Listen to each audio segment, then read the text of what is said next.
بسم اللہ الرحمن الرحیم۔ دین و اسلام چینل کے ناظرین، السلام علیکم ورحمۃ اللہ وبرکاتہ۔ صحیح بخاری کی حدیث نمبر 301 ہے، اور آپ اپنا سر مبارکہ میری طرف کر دیتے، اس وقت آپ اعتکاف میں بیٹھے ہوئے ہوتے اور میں حیض کی حالت میں ہونے کے باوجود آپ کا سر مبارک دھو دیتی۔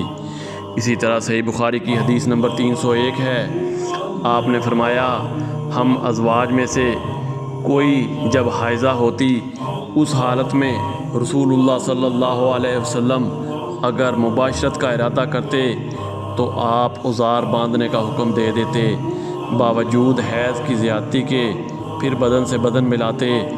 آپ نے کہا کہ تم میں سے ایسا کون ہے جو نبی کریم صلی اللہ علیہ وسلم کی طرح اپنی شہوت پر قابو رکھتا ہو۔ اس حدیث کی مطابق خالد اور جریر نے شیبانی کی روایت سے کی ہے۔ یہاں بھی مباشرت سے ساتھ لیٹنا بیٹھنا مراد ہے۔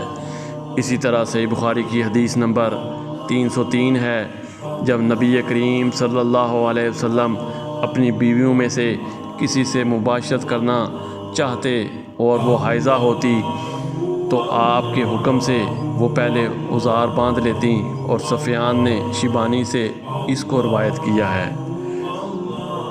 اسی طرح صحیح بخاری کی حدیث نمبر 304 ہے، رسول کریم صلی اللہ علیہ وسلم عید الاضحیٰ یا عید الفطر میں عیدگاہ تشریف لے گئے۔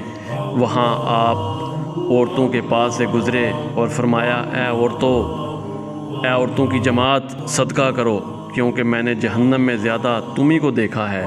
انہوں نے کہا، یا رسول اللہ صلی اللہ علیہ وسلم، ایسا کیوں؟ آپ صلی اللہ علیہ وسلم نے فرمایا کہ تم لعن طعن بہت کرتی ہو، شوروں کی ناشکری کرتی ہو، باوجود عقل اور دین میں ناقص ہونے کے میں نے تم سے زیادہ کسی کو بھی ایک عقل مند اور تجربہ کار آدمی کو دیوانہ بنا دینے والا نہیں دیکھا۔ عورتوں نے عرض کی کہ ہمارا دین اور ہماری عقل میں کیا نقصان ہے یا رسول اللہ؟ آپ صلی اللہ علیہ وسلم نے فرمایا، کیا عورت کو گواہی مرد کی گواہی سے نصف نہیں ہے؟ انہوں نے کہا، جی ہاں۔ آپ صلی اللہ علیہ وسلم نے فرمایا، بس یہی اس کی عقل کا نقصان ہے۔ پھر آپ نے پوچھا، کیا ایسا نہیں کہ جب عورت حائضہ ہو تو نہ نماز پڑھ سکتی ہے نہ روزہ رکھ سکتی ہے؟ عورتوں نے کہا، ہاں ایسا ہی ہے۔ آپ نے فرمایا کہ یہی اس کے دین کا نقصان ہے۔ قرآن و حدیث کی تعلیمات کے لیے دین و اسلام چینل کو سبسکرائب کریں۔ جزاک اللہ خیر۔